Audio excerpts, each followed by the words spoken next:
Yoma Daf Nun Dalet Amud Aleph. Bonjour, chers amis.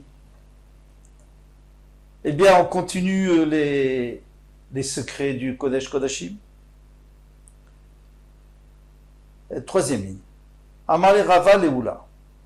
Rava pose une question à Oula. Parce que vous vous souvenez que Oula avait dit au nom de Rabbi Shimon Bar Yochai que le Aaron HaKodesh n'a pas été pris en Bavel, mais il a été enfoui à l'endroit où il était, où il était jusqu'à présent. Donc dans le Kodesh HaKodashim. Maï Mashma. Alors d'où tu as pris ça? Dire-t-il fait ce qui est écrit. Vaïou Shama Dayomazé. Il y a écrit que ils étaient là-bas, ils sont restés là-bas jusqu'aujourd'hui, c'est-à-dire encore aujourd'hui, après la destruction du deuxième Beth Amikdash. Il dit mais tu crois juste parce qu'il y a écrit jusqu'aujourd'hui, c'est-à-dire c'est toujours. Peut-être que c'est resté un certain moment, mais pas tout le temps, et que finalement ils l'ont pris en Babel. D'où je sais. Actif, parce qu'il y a un passage qui dit Vetayevusi Yoshev Yerushalayim. Et le Yevusi qui habitait à Yerushalayim.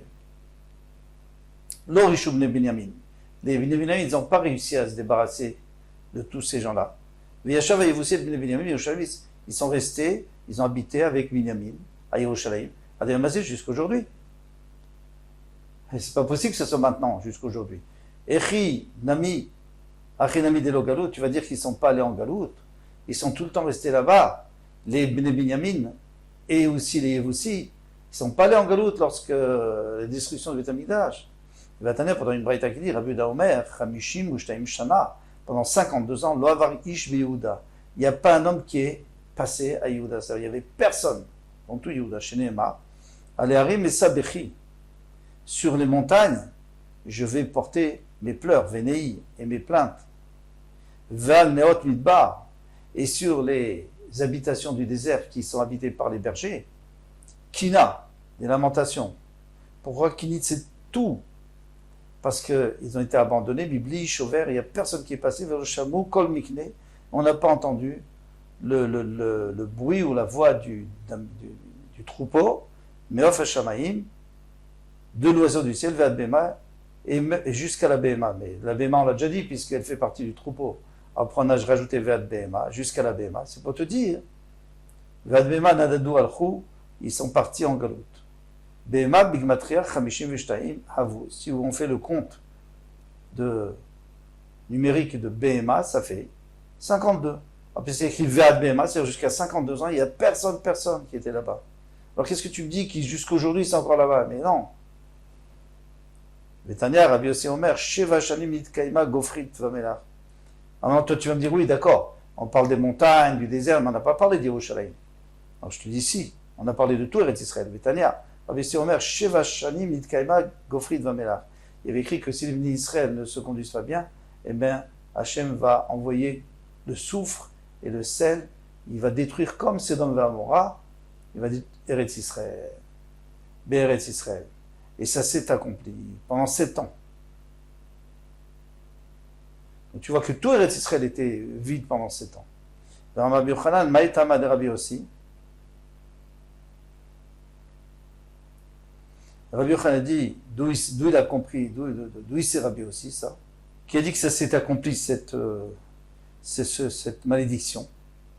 Il dit, parce que Maïtama de Rabbi aussi était Atia Brit. Il fait une Xerashava parce qu'il y a écrit 2 endroits différents, dans 2 endroits différents, il y a écrit Brit, l'alliance.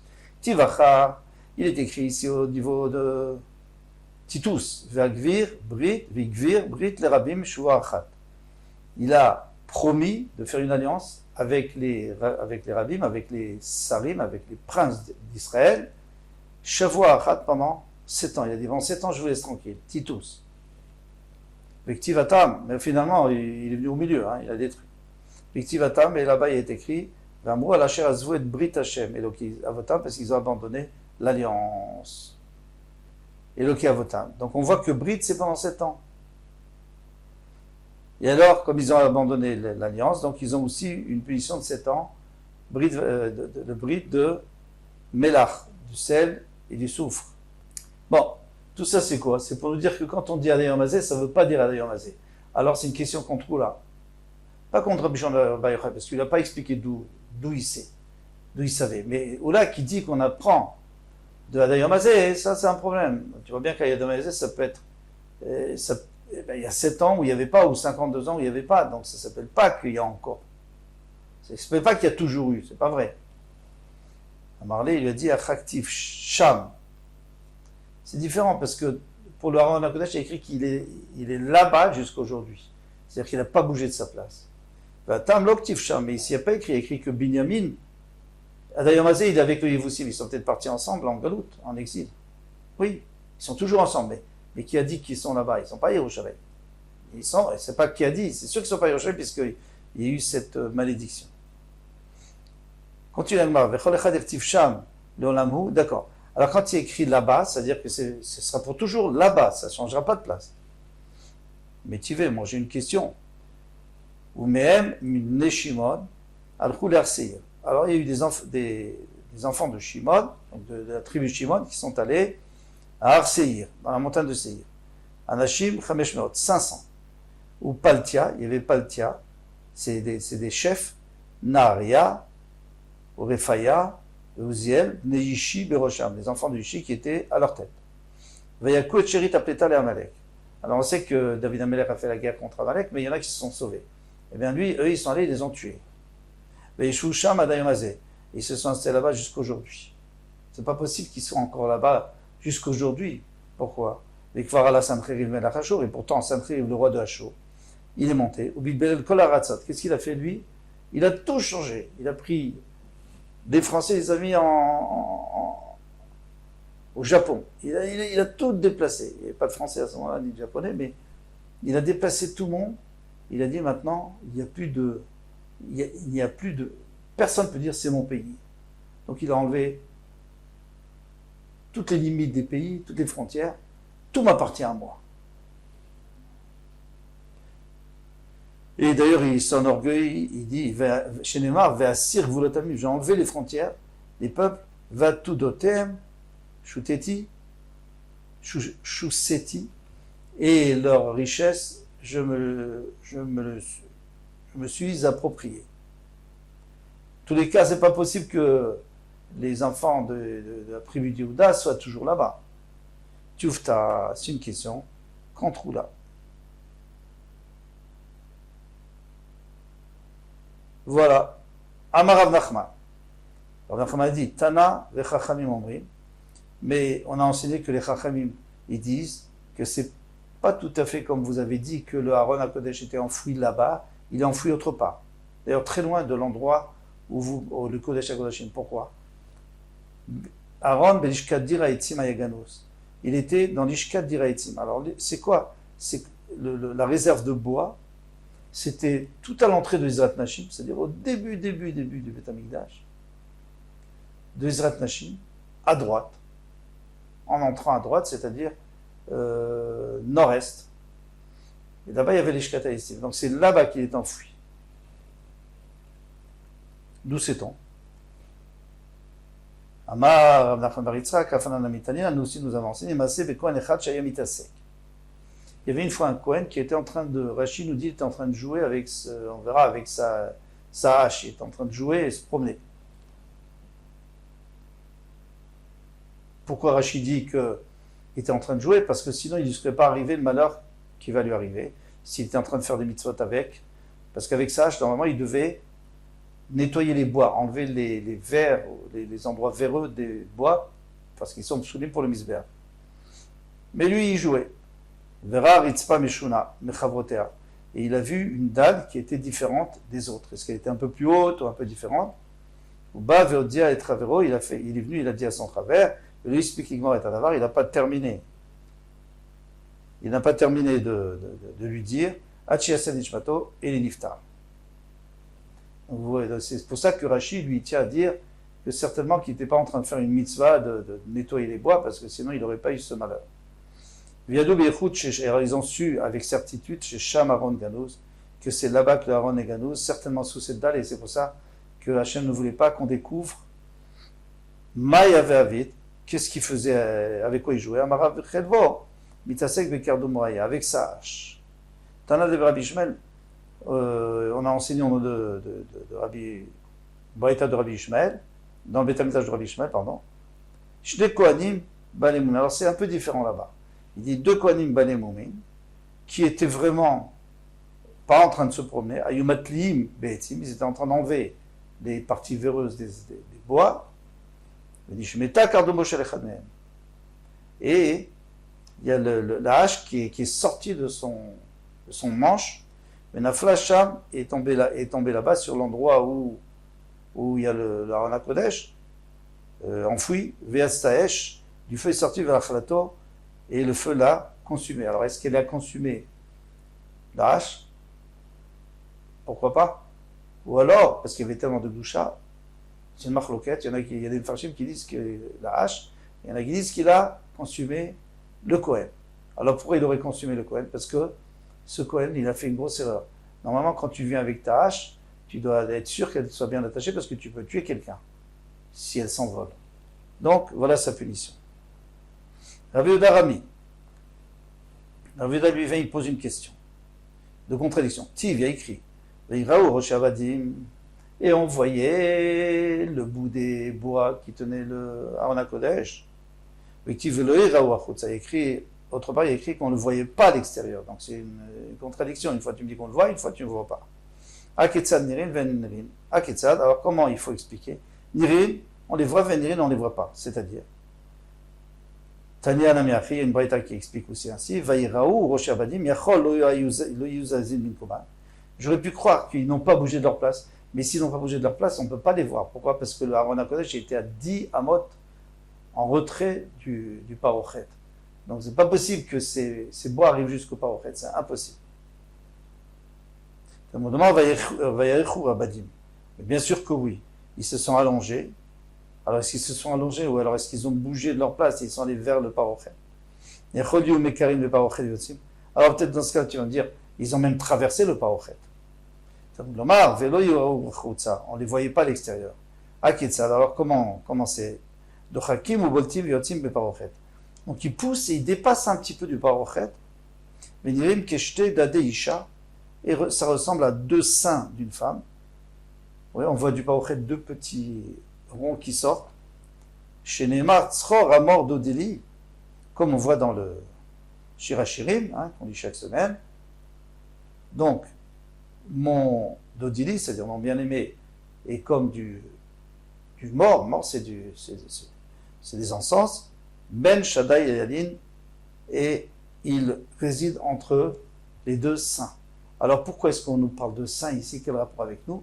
Tout simplement parce que Hachem voulait que les bénis Israël réalisent que s'ils voulaient vivre, il fallait qu'ils se nourrissent de leur maman, ou alors qu'ils se nourrissent de la Torah, tout simplement. Et alors il leur dit, voilà, je vous montre, voilà ce que vous devez faire. Vous devez vous nourrir de la Gdusha, et c'est comme ça que vous allez vivre.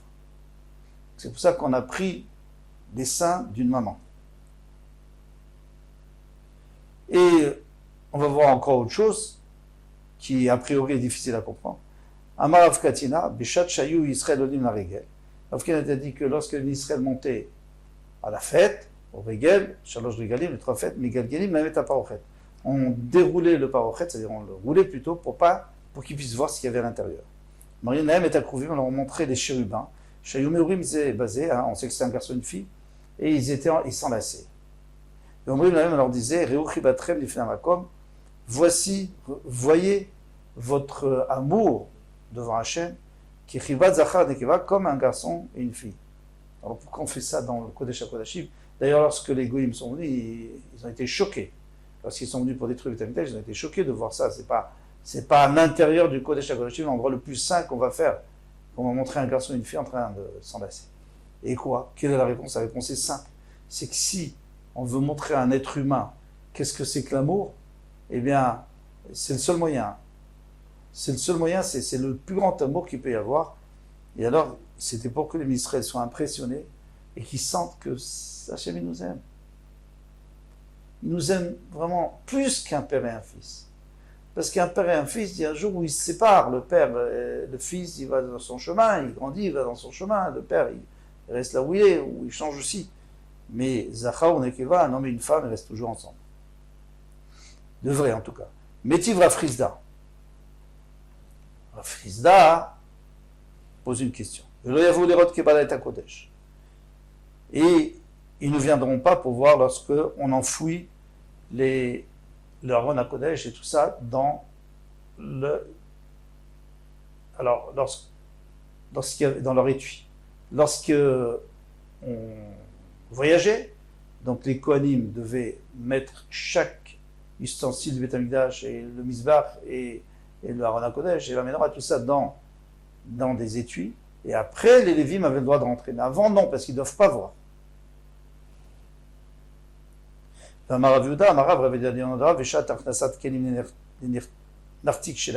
Lorsqu'on rentrait dans leurs étuis, les ustensiles, eh bien, les Lévim n'avaient pas le droit de voir. Alors pourquoi est-ce que maintenant tu montres à tous les Bnei Israël, tu leur montres le Kodesh HaKodashim avec le Aron HaKodesh, c'est pas possible. Les Keruvim, Chérubin, Rav Nachman a dit, ça dépend des époques. Machal et Kala. Alors maintenant, une jeune fille qui se fiance, tant qu'elle est déjà mariée, parce qu'avant les fiançailles c'était des kiddushin, donc elle est mariée à son mari, mais elle reste chez son père jusqu'au moment où elle va rentrer à la choupa, et à ce moment-là elle ira chez son mari. Alors, tant qu'elle est chez son père, Tsnoua Mibaala, elle se gêne encore de son mari. Kivan Shebat elle très bien, mais quand elle vient chez son mari ou vers ses beaux-parents, parce que généralement on habitait à côté de ses beaux-parents, eh bien, à ce moment-là, elle ne se gêne plus de son mari. La même chose. Lorsque les Israël étaient dans le Midbar, eh bien, à ce moment-là, ils n'étaient pas encore, ils étaient encore gênés d'Hachem. Donc, quelqu'un qui est gêné, il n'a pas le droit de regarder. Parce que s'il regarde, c'est-à-dire qu'il est plus gêné, c'est de la chutzpah. Mais une fois que les Israël étaient dans le Beth Amikdash, alors à ce moment-là, ils étaient tellement proches d'Hachem qu'ils pouvaient se permettre de voir, on pouvait leur montrer. Mais tu Rav Chana bar Katina, mais Rav Chana bar Katina demande, Maase Bekon Echad, Shem Mitasek Bo. Tu vois bien qu'il y avait un Kohen qui était Mitasek, il est en train de jouer avec sa hache, et puis finalement, et voilà, toute l'histoire. Et il est mort. Donc tu vois bien qu'Hachem ne voulait pas qu'on découvre le Aron HaKodesh. Pourquoi? Pourquoi pas? De toute façon, maintenant, on est déjà marié avec Hachem. Façon de parler. À Marley, il a dit Nidgarsha Kamrat. Il dit, tu parles maintenant au deuxième Beth Amikdash, on est maintenant, pas au premier, parce qu'au premier, il y avait le Aron HaKodesh. Le deuxième Beth Amikdash, donc elle a été divorcée, et elle s'est remariée. Ça y est, elle se gêne encore. Nidgarsha Chazra Lechi Batar Lishona, elle retourne vers ce qui était avant, c'est-à-dire qu'elle se gêne de son mari. Et même au deuxième Beth Amikdash, on se gênait d'Hachem. Pourquoi on se gênait? Parce qu'on n'avait pas la conscience tranquille. Bima Yaskina. Dans quel cas s'agit-il? Inema B'minaj Rishon, si tu me dis que c'est le premier Beth Amikdash, mais il y avait Parochet. Alors, est-ce qu'il y avait un Parochet? Tu me dis que les bois dépassaient du Parochet. Est-ce qu'on parle du premier Beth Amikdash? Est-ce qu'il y avait un Parochet? Non. Il y avait Amatraxin, il y avait ces murs. Et la Beth Amikdash, alors tu vas me dire que c'est le deuxième Beth Amikdash. Mais à vos Krouvim, est-ce qu'il y avait des chérubins? Est-ce qu'il y avait Aaron HaKodesh? Est-ce qu'il y avait tout ça? Il n'y avait rien. Alors, pourquoi tu me dis, pardon, le problème ici, c'est sur les Krouvim qu'on montrait au Bnei Israël. Si c'est le premier Beth Amikdash, alors il n'y a pas de rideau. Et si c'est le deuxième Beth Amikdash, alors il y a même de rideaux, hein, d'après certains, il y a même de rideaux, mais au deuxième Beth Amikdash, il n'y a pas de chérubin, il n'y a pas de Krouvim. Le Rambam Mikdash, je pourrais toujours te dire que c'est le premier Beth Amikdash. Maï Parochet, quel est le Parochet? Parochet Bevavé, c'est les Parochot qu'il y avait sur les portes, parce que il y avait quand même il y avait une entrée au Kodesh HaKodashim, même au Echal, il y avait une entrée. Et bien, pour que les Israël puissent voir, il fallait ouvrir tous ces deux rideaux pour qu'ils puissent voir. Dans Marabizera, comme a dit Rabizera, Marav Shlosha Asar Parochot Ayuba Mikdash. Il y avait 13 rideaux dans Mikdash. Shiva Keneged Shiva Sharim. Donc les 7 portes, il y avait 7 portes, 3 à gauche, 3 à droite et une pour entrer. Donc là, il y en avait 7, d'accord. Donc il y a 7 rideaux. Shtaim Echad Epitro Shel Echad, Echad Epitro Shel Ulam. Maintenant encore 2 pour le Echad et pour le Ulam, pour la porte du Ulam. Shtaim Bedevir. Maintenant 2 dans le Devir, c'est-à-dire pour rentrer au Kodesh HaKodashim. Shtaim Kenegdan Balia et 2 en haut, parce que en haut il y a aussi un passage à l'étage, il y avait un passage entre le Echad, Kodesh HaKodashim, là aussi il y en avait 2. Ça c'est dans le deuxième Beth Amikdash. Dans le premier, il fallait qu'il y en ait un quand même pour fermer la porte, pour pour pas qu'on voit ce qu'il y avait au Kodesh HaKodashim. Ravacha bar Yaakov amar leolam b'mikdash sheni. Ravacha ben Yaakov il dit non. On n'a qu'à dire que c'est au deuxième Beth Amikdash. Et comme ça, il n'y a pas de problème de parochet, c'est normal, il y avait un parochet, il y avait deux parochot. Les Kruvim des Tsurata Avukaime. Alors on sait que les Chachamim, ils ont fait le deuxième Beth Amikdash comme le premier. Et dans le premier, il y avait des Kruvim, il y avait des Kruvim sur les murs aussi qui étaient dessinés, qui étaient gravés. Alors ils ont fait aussi. Comme il est écrit, avec Kol Akirot Habayit, et tous les murs de la maison, ça a été le Kodesh et le Kodesh HaKodashim. Masaf Kala, c'était entouré de formes, Kruvim, des chérubins, Timrod, des palmiers, puis entouré Tzitzim, et des épis de fleurs, Vetsipa Zahav, et donc il les a plaqués en or, Miushar al Mechuka. Alors attention, c'est pas qu'il a versé de l'or, parce que dans ce cas-là, on ne verrait plus la forme. L'or avait été plaqué comme la ligne de gravure, pour qu'on puisse voir les gravures. Bon, en tous les cas, qu'est-ce qu'on voit d'ici? Qu'il y avait des Kruvim sur le mur. Et ces Kruvim, ils s'enlaçaient. C'est extraordinaire. Pour montrer. Mais ça, c'est seulement quand le ministre faisait Retson Hashem. Quand il faisait le Retson d'Hachem. Mais lorsque les ministres ne se conduisaient pas comme il fallait, alors ils se séparaient. Ça, c'est certainement, on va le voir plus loin. On peut s'arrêter là. Kol Tuv, à demain, Bezat Hashem.